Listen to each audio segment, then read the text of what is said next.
I just thought about it. What was courtship like in pre-colonial Africa? What was it like? I mean, it must have been a wonderful feeling, but I just wanted to know if some of these practices can be related to, to the modern world, to the modern culture and everything. So I'm just gonna go over it, just let you know how basic and how beautiful it was. Before we get into it, this episode is sponsored by Afridot. You can download the app from the Afri App Store or Google Play. And it's also sponsored by eCampus Africa. It's a one-stop digital platform that can allow you to learn, grow, and become better at what you do, yeah? Online courses are available for people who are already working, school dropouts. There's everything for everyone. With only one subscription, you can have access to as many courses as they are available on the platform. It's a whole buffet, yeah? Courtship is that period where a couple gets to develop romantic feelings for one another before they get married, yeah? So let's say, before they get married.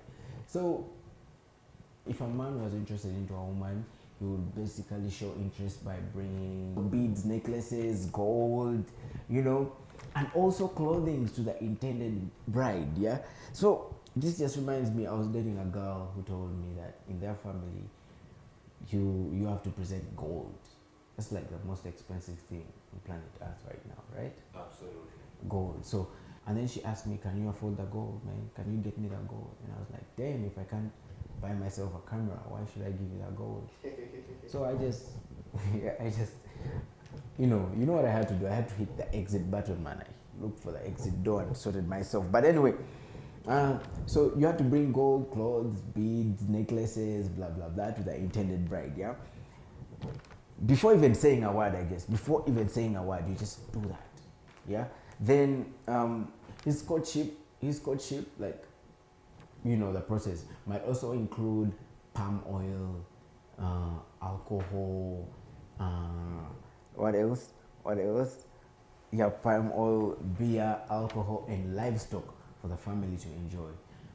Till today, there are people who still give the bride cows. That's livestock, yeah, cows, goats, and everything that I've seen, and beer for certain cultures. Yeah. So that is still, people are still practicing that up to date. Yeah. The man would also perhaps lend a hand in the in the farm, or like with home chores and everything. This is done with an intention to show that you are willing to join the family. Marriage back then literally meant two families getting together. Yeah. So so household chores, field, you would maybe go farming, go help with farming, go help with harvesting, whatever, man. If you're a lazy man, I swear you wouldn't make it. And I'm just coming to think about it. I think back then too, if you didn't have money, if you didn't have generational wealth, if you're not from a wealthy family, it was really hard for you to tap into a wealthy family. Like, rich people want to get married with the rich. It's not like now where the poor, I don't want to say the poor, but like where a boy with a vision can get married to a girl from a rich family. Yeah. For now, you basically probably need a vision, and a lot more than a vision to persuade the girl, though. But yeah, so, and it's just civilization taking its course. Yeah. Then, so after all this, as a sign of acceptance, the bride's family would also give the man a few gifts, cooked food, food that you helped preparing. Absolutely, even a few coffee seeds. Coffee seeds. Yeah. Coffee seeds. So they would give you like coffee. Of course, it definitely doesn't amount to, the producer says that. Coffee seeds, some food, maybe even juice, right? Yeah, some juice. And the whole prepared chicken, in something. What the Waganda call Luwombo. Yeah, absolutely. Yeah, so they prepare for you chicken. Or like their foods, their indigenous foods. Man, it wasn't fair, you guys. How can I bring gold and you give me chicken? It's like I can't afford that chicken, man. You actually slaughter what I brought for you, and you just give me a piece. Actually, part of what you brought, they give you half. Actually, part of what you brought, they cut that and they give you just a who am I to complain? That was the life back then, man. It was crazy.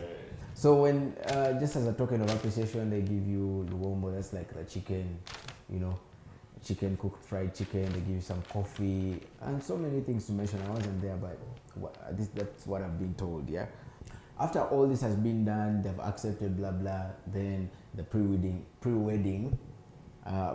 traditions begin, yeah. For instance, number one, the invitations. So inviting guests back then meant, you know, they didn't have phones. You know, these days all people do is make a phone call. Hey, I've invited you to my wedding. Come do this, come do that. On this day, blah, blah, blah. Actually, someone a few days ago just sent a pic of her wedding invitation to me. Sorry, her graduation invitation to me, and like, hey, you've been invited to my graduation. So that is easy. But back then, communication was kind of difficult, yeah? Yeah, transmitting of information was kind of complicated. So this is exactly what would happen. Both families invited the entire villages to the festival. So like